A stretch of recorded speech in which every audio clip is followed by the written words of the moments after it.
Hello student, very good evening. I hope you are fine. आपके अपने YouTube channel expert classes by Manju ma'am में स्वागत एवं अभिनंदन है। स्टूडेंट, मैं आप लोगों के लिए को करिकुलर का कोर्स लाई हूं जो कि ऑल ग्रेजुएशन यानी बीए, बीएससी, बीकॉम, बीबीए के फर्स्ट ईयर के फर्स्ट सेमेस्टर में फूड न्यूट्रिशन एंड हाइजीन, जिसे हम हिंदी में आहार पोषण एवं स्वच्छता कहते हैं, उससे आप लोगों को ऑब्जेक्टिव टाइप के क्वेश्चन स्टूडेंट पूछे जाएंगे। अभी तक आप लोगों का expert classes by Manju ma'am के द्वारा यूनिट फर्स्ट कंप्लीट हो गया है और प्रेजेंट टाइम में आप लोगों का यूनिट 2 चल रहा है स्टूडेंट, जिसमें आप लोगों का फोर्थ टॉपिक विटामिन से स्टार्ट है, जो कि आपका कैसा है, विटामिन कैसा एलिमेंट्स है। स्टूडेंट याद रखिएगा कि यह जो है आपका माइक्रो यानी सूक्ष्म एलिमेंट्स होता है, जिसमें हम आप लोगों को स्टडी करा चुके हैं स्टूडेंट। विटामिन B1 यानी thymine, vitamin B1, vitamin B2 जिसे हम राइबोफ्लेविन बोलते हैं, और विटामिन B3 जिसे हम नियासिन बोलते हैं। तो ये सब क्या है, इसकी पूर्व की क्लासेस में आप लोगों का हो चुका है। आज आप लोगों को विटामिन B6 के बारे में पढ़ना है स्टूडेंट। तो आप लोग से एक हम्बल रिक्वेस्ट है स्टूडेंट कि आप इसे ज़्यादा से ज़्यादा बच्चों को आप वीडियो को शेयर करिए, क्योंकि बहुत से बच्चे क्या है को करिकुलर के बारे में नहीं जानते हैं। अगर आप एक बार इस चैनल से जुड़ जाएंगे तो आप 6 सेमेस्टर जो कि को करिकुलर के पेपर से है रिलेटेड, जिसका अलग अलग नाम है, यानी आपको 6 सेमेस्टर में अलग अलग को करिकुलर का पेपर देना है स्टूडेंट। तो आप लोग क्या है यहाँ पर फ्री एंड कॉस्ट, इसका कोई चार्ज नहीं देना। ये यूट्यूब पर आप लोगों को फ्री क्लासेस प्रोवाइड की गई हैं student. Expert classes by Manju ma'am का सिर्फ एक ही उद्देश्य है स्टूडेंट कि आप लोगों को अच्छी नॉलेज मिले और क्या है आप आगे जाकर अपना जो भी आपका टारगेट हो उसे आप अचीव कर ले। ये क्लासेस जो हैं को करिकुलर के सिर्फ आपके मतलब यहीं तक के लिए नहीं है स्टूडेंट। याद रखिएगा कि आप कभी आगे कंपटीशन की तैयारी करते हैं स्टूडेंट, तो ये सारी क्लासेस आप लोगों को वहाँ भी काम आएंगी। तो जो बच्चे हमारे कंपटीशन की तैयारी कर रहे हैं, ये क्लासेस उनके लिए भी क्या स्टूडेंट यूजफुल है। तो ये आइए स्टूडेंट हम लोग स्टार्ट करते हैं आपका विटामिन B6, जिसे हम क्या बोलते हैं स्टूडेंट, पैराडॉक्सिन बोलते हैं स्टूडेंट। क्या बोलते हैं? पैराडॉक्सिन। विटामिन B6 का रासायनिक नेम क्या है स्टूडेंट? पैराडॉक्सिन है।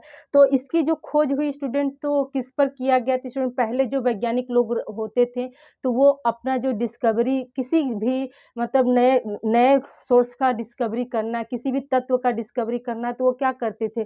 चूहों, बिल्ली, खरगोश, बंदर आदि पर क्या करते थे? एक्सपेरिमेंट करते थे। तो जो विटामिन B6 यानी पैराडॉक्सिन का जो खोज हुआ स्टूडेंट, तो चूहों में क्या था? चूहों में चर्म रोग यानी डर्मेटाइटिस रोग हो गया।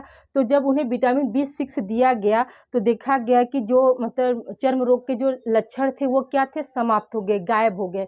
तो उस दौरान क्या हुआ, यानी देखिए पैराडॉक्सिन यानी विटामिन B6 क्या था? चूहों में चर्म रोगों से रक्षा किया।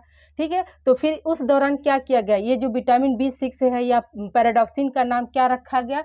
एडरमाइन रखा गया स्टूडेंट। क्या रखा गया?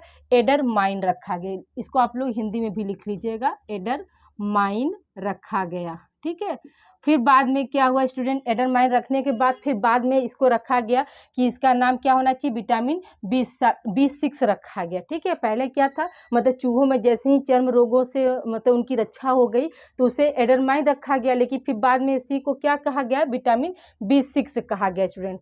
अब हम आइए बात करते हैं कि विटामिन B6 का जो नाम पैराडॉक्सिन किसने रखा स्टूडेंट? तो देखिए जो पैराडॉक्सिन नाम था तो ये कब रखा गया? तो ये 1938 ईस्वी में ग्योर्गी ने क्या किया? इसका नाम जो है पैराडॉक्सिन रखा। ठीक है, क्या रखा स्टूडेंट? इसका नाम क्या रखा?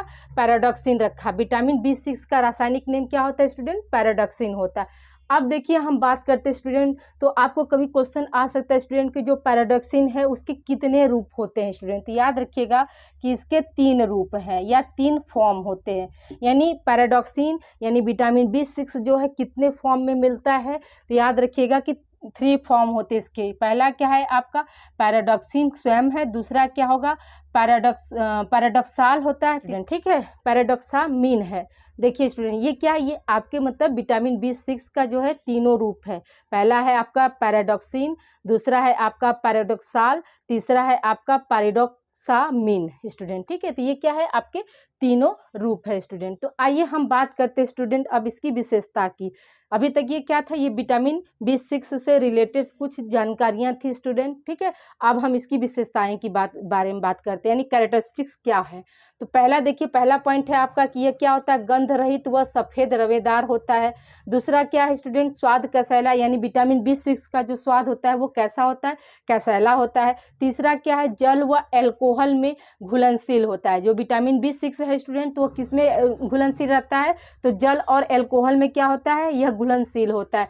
चौथा है आपका, पराबैंगनी किरणों के संपर्क में नष्ट हो जाता है, यानी जो सूर्य की पराबैंगनी किरणें जो होती हैं स्टूडेंट, तो उसके संपर्क में आने पर क्या होता है, विटामिन B6 यानी पैराडॉक्सिन जो होता है वो क्या हो जाता है, नष्ट हो जाता है। फिर आपका है नेक्स्ट है स्टूडेंट की संरक्षण भूरे रंग के बोतलों में की जाती है, यानी इसको मतलब संरक्षित किस में किया जाता है स्टूडेंट, याद रखिएगा कि इसको जो है भूरे रंग की बोतलों में क्या किया जाता है, संरक्षित किया जाता है। फिर है आपका नेक्स्ट पॉइंट है स्टूडेंट, क्षार के प्रति अस्थिर रहता है, यानी विटामिन B6 जो है वो अनस्टेबल किसके प्रति रहता है, तो याद रखिएगा स्टूडेंट की क्षार के प्रति रहता है। फिर क्या है, धूप में इसका ऑक्सीकरण हो जाता है, यानी ऑक्सीडाइज ये कहाँ पर हो जाएगा, तो इसको अगर तेज धूप में सनशाइन में अगर रखा जाएगा तो इसका क्या होता है, ऑक्सीकरण हो जाता है स्टूडेंट। अब आइए स्टूडेंट हम बात करते हैं फंक्शन के बारे में, यानी विटामिन B6 के कार्य क्या क्या होते हैं। तो देखिए पहला क्या है स्टूडेंट की कोएंजाइम के रूप में कार्य करता है, ठीक है। विटामिन B6 क्या करता है स्टूडेंट, तो कोएंजाइम के रूप में कार्य करता है। दूसरा है आपका फास्फोरिलेज एंजाइम के निर्माण में भी सहायक होता है। अगर मान के चलिए जब फास्फोरिलेज एंजाइम्स का जो है निर्माण स्टूडेंट अच्छी तरीके से नहीं हो सकता, अगर विटामिन B6 का कमी हमारे बॉडी में अगर हो जाता है तो फास्फोरिलेज एंजाइम जो है वो प्रभावित होगा, यानी फास्फोरिलेज एंजाइम के निर्माण के लिए क्या होता है, विटामिन B6 जो है आप लोगों का अनिवार्य होता है। तीसरा कार्य है स्टूडेंट आप लोगों का कि ट्रिप्टोफैन को नियासिन में बदलने के लिए, ठीक है, ट्रिप्टोफैन को नियासिन में बदलने के लिए। तो देखिए स्टूडेंट जैसे ही ये क्या है आपका, ट्रिप्टोफैन को नियासिन में बदलने के लिए, जैसे ही है स्टूडेंट ट्रिप्टोफैन, यानी ट्रिप्टोफैन का हम कहाँ, ट्रिप्टोफैन क्या है आपका एक एमिनो एसिड है स्टूडेंट, तो यह एक एमिनो एसिड होता है। और जैसे ही शरीर में जाकर जैसे ही हम ट्रिप्टोफैन लिए हमारे बॉडी में गया तो क्या हुआ, नियासिन में बदल जाता है। तो नियासिन में बदलने के लिए किसकी आवश्यकता होती है स्टूडेंट, याद रखिएगा कि विटामिन B6 की आवश्यकता होती है। फिर आपका है चौथा क्या है, कोएंजाइम A के निर्माण में। तो स्टूडेंट याद रखिएगा कि जो आपका विटामिन B6 है तो वो कोएंजाइम A के रूप में भी उसके निर्माण में भी क्या होता है स्टूडेंट, सहायक होता है। लीवर में मान लीजिए कोएंजाइम A लिया जाता है, तो जैसे शरीर में लेने के बाद जैसे ही लीवर में पहुंचता है तो पेंटोथोनिक अम्ल के साथ मिलकर क्या करता है, ये कोएंजाइम A में परिवर्तित हो जाता है स्टूडेंट, ठीक है। फिर अगला क्या है आपका, रोग प्रतिरोधक क्षमता बढ़ाने में। तो हम सभी जानते हैं कि जितने भी विटामिन होते हैं वो क्या करते हैं, हमारे इम्यूनिटी पावर को बढ़ाते हैं स्टूडेंट। फिर अगला है आपका नाड़ी संस्थान को स्वस्थ रखने में। तो ये भी आपका भी विटामिन B1 का भी यही कार्य था, विटामिन B2 यानी राइबोफ्लेविन का भी, नियासिन का भी, और आपका क्या है पैराडॉक्सिन का भी कार्य है। फिर आगे अगला कार्य स्टूडेंट याद रखिएगा कि शारीरिक वृद्धि में सहायक होता है, ठीक है। फिर अगला है आपका स्टूडेंट लिनोलेनिक अम्ल को आर्किडोनिक अम्ल में बदलने हेतु, ठीक है। तो जो पैराडॉक्सिन है यानी विटामिन B6 क्या करता है, लिनोलेनिक अम्ल को आर्किडोनिक अम्ल में बदलता है, यानी विटामिन B6 में लिनोलेनिक अम्ल को आर्किडोनिक अम्ल में बदलने के लिए अति आवश्यक होता है। ये क्या होता है, यह एक मतलब वसी अम्ल होता है। इसमें क्या होता है, अगर मान कर चलिए ये लिनोलिक अम्ल क्या है, ये वसी अम्ल है ना स्टूडेंट, अगर विटामिन B6 का अगर कमी हो जाएगा तो वो आर्किडोनिक अम्ल में नहीं बदल पाएगा, ठीक है। अगला है आपका कार्य स्टूडेंट RBC के निर्माण में। तो हम सभी जानते हैं स्टूडेंट कि RBC के निर्माण में भी क्या होता है, आपका विटामिन B6 जो है सहायक होता है। अगर यही RBC की कमी हो जाती है स्टूडेंट, तो याद रखिएगा RBC की कमी निर्माण में सहायक है। अगर मान कर चलिए RBC का निर्माण हो रहा है और उसमें क्या है विटामिन B6 की कमी हो जा रही है, तो क्या होगा, माइक्रोसिटिक एनीमिया हो जाता है स्टूडेंट। इसके बारे में अभी हम और कंटिन्यू करें स्टूडेंट। ये आपका 9th कार्य है। अभी कुछ कार्य जो है इसके फंक्शंस जो है रिमेन है, उसे हम आगे कंटिन्यू कर रहे हैं और उसके बाद हम आपको बताएंगे कि विटामिन B6 की कमी से कौन सा रोग होता है, ठीक है। पहले कार्य कंप्लीट करके यहाँ 9 हो गया है, तो 3 कार्य और रिमेन बचे हैं, उसको हम आगे कंटिन्यू कर रहे हैं। इसे आप लोग राइट डाउन कीजिए स्टूडेंट। आइए स्टूडेंट, हम लोग आगे कंटिन्यू करते हैं। तो स्टूडेंट्स, आप लोगों से हम्बल रिक्वेस्ट है कि मुझे भी आप लोग मोटिवेट करने के लिए इस वीडियो को अधिक से अधिक स्टूडेंट को आप लोग शेयर कीजिए, इंस्टाग्राम पर डालिए, टेलीग्राम पे डालिए, और क्या है, फेसबुक पर भी आप इसे अपलोड करें, ताकि बहुत से बच्चे जो है को करिकुलर के बारे में नहीं जानते हैं वो इसके बारे में जान सकें और चैनल्स के जरिए अपनी तैयारी को बेहतर कर सकें। स्टूडेंट, आप लोग एक बार चैनल से जुड़ जाएंगे तो आप लोग 6 सेमेस्टर तक इसमें फ्री एंड कॉस्ट, इसका कोई भी आप लोगों को चार्ज नहीं देना। स्टूडेंट, आप यहाँ पे अपनी तैयारी को बेहतर कर सकते हैं। और आगे आप लोगों को अगर कंपटीशन की तैयारी करनी है स्टूडेंट, ये सारे जो वीडियोस हैं आप लोगों को वहाँ भी यूजफुल होंगे स्टूडेंट, ठीक है। तो इसका कोई भी आप लोगों को पेमेंट नहीं देना है स्टूडेंट। ओके स्टूडेंट, चलिए आप लोग देखिए, आगे हम बात करते हैं। आप लोग का 9th कार्य वहाँ पे हो गया था कि आरबीसी के निर्माण में, तो आरबीसी के निर्माण में क्या होता है, विटामिन B6 से सहायक होता है। अगर मान के चलिए आरबीसी का निर्माण हो रहा है और बॉडी में विटामिन B6 नहीं है, तो स्टूडेंट याद रखिएगा कि आरबीसी जो रेड ब्लड कार्पसेल्स हैं उनका निर्माण जो है अवरुद्ध हो जाएगा, और वो व्यक्ति क्या हो जाएगा, मैक्रोसिटिक एनीमिया से, यानी माइक्रोसिटिक रक्त अल्पता, जिसको हम क्या बोलते हैं, माइक्रोसिटिक एनीमिया बोलते हैं, उससे क्या हो जाएगा, ग्रसित हो जाता है स्टूडेंट, ठीक है। तो आइए अब 10वां कार्य हम देखते हैं स्टूडेंट, फॉलिक अम्ल के उपापचय में सहायक एंजाइम के निर्माण में। यानी क्या है, मतलब बॉडी में जो फॉलिक एसिड रहता है स्टूडेंट, भोजन के जरिए जो हम पाते हैं जाता है हमारे शरीर में, तो उसके उपापचय के लिए जो एंजाइम का निर्माण भी क्या होता है, विटामिन B6 की उपस्थिति में ही बनता है। फिर अगला है आपका विटामिन B6, यानी B6 लिखा है तो इसमें याद रखिएगा कि हाँ विटामिन B6 है, ठीक है। विटामिन B6 कई एमिनो अम्ल को उनके एमीन में बदलने में मदद करता है, ठीक है। तो हम सभी जानते हैं स्टूडेंट कि एमिनो एसिड क्या है, तो एमिनो एसिड से ही क्या होता है, प्रोटीन का निर्माण होता है। एमिनो एसिड क्या है, आपका एक तरह का प्रोटीन है। तो इसके जो एमीन होते हैं, ठीक है, इसके एमीन जो होते हैं तो उसमें बदलने के लिए क्या होता है, विटामिन B6 की आवश्यकता होती है। जैसे आप एग्जाम्पल देख लीजिए, जैसे हिस्टिडीन क्या है, हिस्टिडीन आपका एमिनो एसिड है, लेकिन जब ये एमीन में बदलेगा तो हिस्टिडीन को क्या होता है, ये किस में कन्वर्ट कर देता है, विटामिन B6, तो हिस्टामिन में कर देता है।